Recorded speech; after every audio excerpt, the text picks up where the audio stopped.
Hey everyone, it's Tim from Your Six Adventures. Today in this video I'm going to be making a review for the FREESKY Swift Horse right here.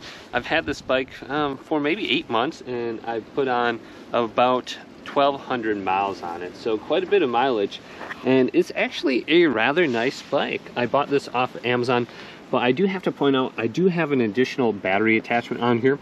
So this is the unit power pack. This is 24 amp hours, I believe. You can see I have it wired all the way down here to my controller. So that pretty much doubled my range on this bike. And I've been on, 50 to 60 mile bike rides already with it. So I got a few different modifications on it. Plus I have the unlocked speed controller. So typically when you press down the throttle right here, if you press this down, you're going to be limited to pretty much 20 miles per hour.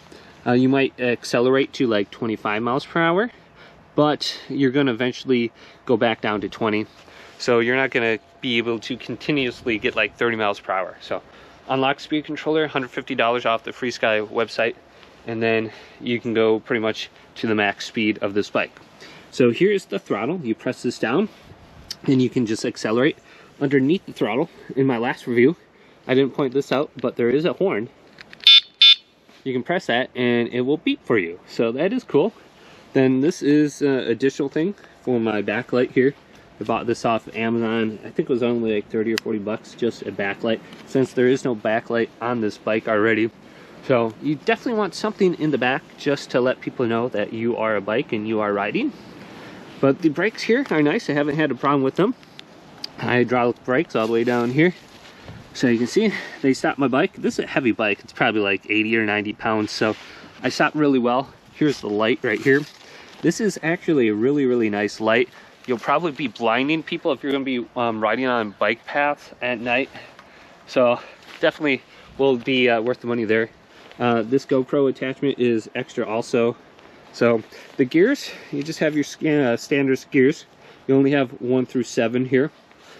So if you're planning to use this in the pedal assist modes, you might notice on the higher up pedal assist, like 4 and 5, you might be ghost pedaling a little bit. So typically I'm just in pedal assist 3, which is about 22 miles per hour, and then I feel resistance on my pedal.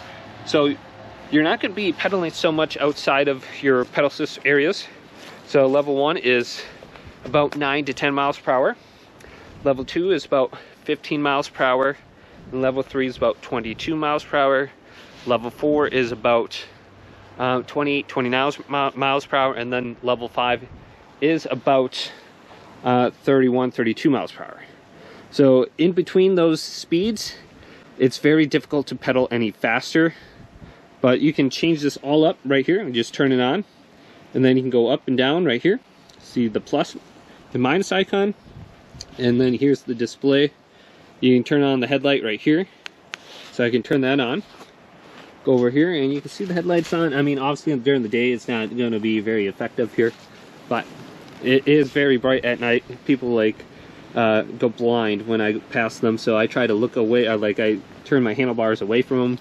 Then there is a little eye right here, and this will show you like different informations on your display. I don't know if you can see this really well, but it'll tell you like your speedometer, your distance traveled for like your trip, etc. So you can switch through that. So there's not too much information you can get off of that. Then also this is another attachment I put on just to help me see behind me.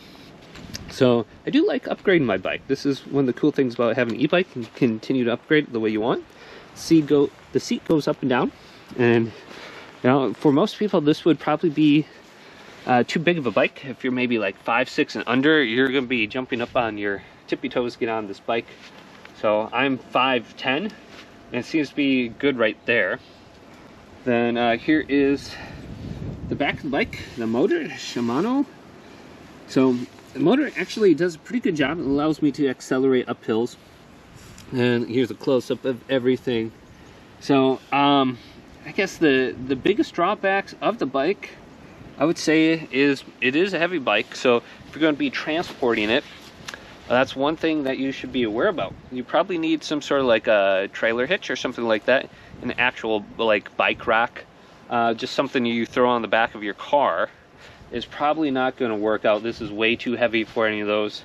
So probably need a trailer hitch and actual like heavy duty bike rack to actually transport this bike, or in the back of a truck obviously. So that is a drawback. I haven't really noticed anything breaking. One time my chain did get stuck in between here, but that was one time. And if you look at my backyard, if I'm riding up and down, there's a lot of bumps, and if you're not pedaling, sometimes this will just jump over here and get attached in between there. So for the range on Pedal Assist 3, I typically get about maybe 40 to 45 miles. I would feel safe traveling on Pedal Assist 3. Then you can always lower it. So you could probably get about 55 to 60 miles if you're cautious on the way that you're managing your battery between Pedal Assist 3 and 2. So with that, you probably don't want to get stuck too far away from home on this bike, just because it is very, very difficult to operate and pedal without any battery. It is a heavy bike, so you definitely got to be in shape. It is possible, but it is very, very, very difficult. So I think I went 10 miles without any battery, but it was not the most enjoyable. It's a great workout, but it's not the most enjoyable thing. So do I recommend this bike? Yeah, absolutely. I love this bike. I bought it for about $1,300 off of Amazon. I think I actually bought it about $1,500 actually. There was a little bit of a deal going on, but definitely worth it. So here is the battery underneath. There's a little keyhole. It comes with a key. Just twist this. The battery will come off. Then if you do buy an unlocked controller, you just take out these screws, and then you pop it out and put in the new one, and just connect all these different cables. And on the back side here is where the charger goes. You just plug it in there, and maybe like 7 or 8 hours later, your battery will be fully charged and you're good to go. Yeah, let's go for a ride here. So my bike is already turned on, and then I'm going to mount my GoPro here, and we'll just go for a quick little ride. All right, so it looks like we're recording. Let's go ahead and just jump on the bike here.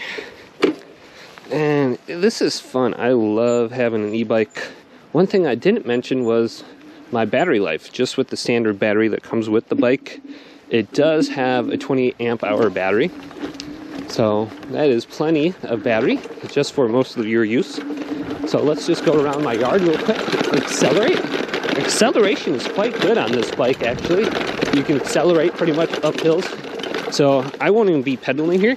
I'm just going to go full throttle here, going up this hill, so no feet whatsoever. Ooh, all right, let's hit the brakes.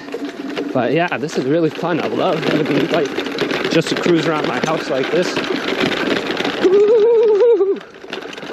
All right, well, let's go out and get a top speed here. I've topped out at about 39 miles per hour going down a hill at one point.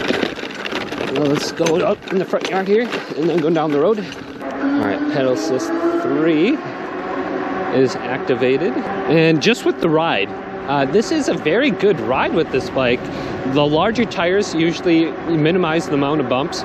So if I go off the road right here, it's not all that bad. You definitely want something with a little bit more shocks too. My parents bought an e-bike, and theirs didn't come with any shocks, and you're gonna feel all these bumps in the road, in your arms, your back. Yeah, so definitely get something with shocks. That's a big thing. Otherwise, you can buy a seat with shocks. And that does help reduce all the bumps and improves your ride experience. So let's throttle this a little bit. I don't know if you can see, but I'm going about 27 uphill, 28. You can adjust right here. So let's just travel over here and accelerate just with the throttle. I'm going uphill, maybe at like a 15% incline, 29, 30. I'm off-road too. No helmet. 31 is what I'm maxing out at, 32. All right, so let's get down this hill and then accelerate as fast as I can. And you can see the batteries, the battery bars, I'm at 5 bars. So with this extra battery, I usually can travel about 40 miles before I pop down to 4 bars. All right, so the wind is coming at me, but I am going downhill. I'm at 30 miles per hour right now, 32, 33, just hit 33, 34, 35, no helmet. maxing out at 36 miles per hour just with throttle alone. And this is fun. This is fun. All right, let's slow down. My ears are getting cold here. So if you're going to be using this bike for off-roading or kind of like mountain bike trails or anything like that, I would advise against any kind of jumping. It'd be fine just like off the side of the road like this. But any kind of jumping or like up and down terrain, you might run into some difficulties unless it's very, very light.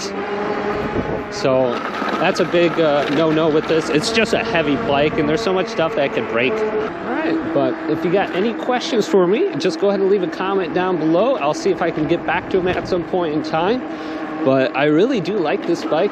It's a good one you can buy off Amazon. Probably the best one you can buy off Amazon. And I really like this company. They might send you a text message after you buy it just to see how everything is.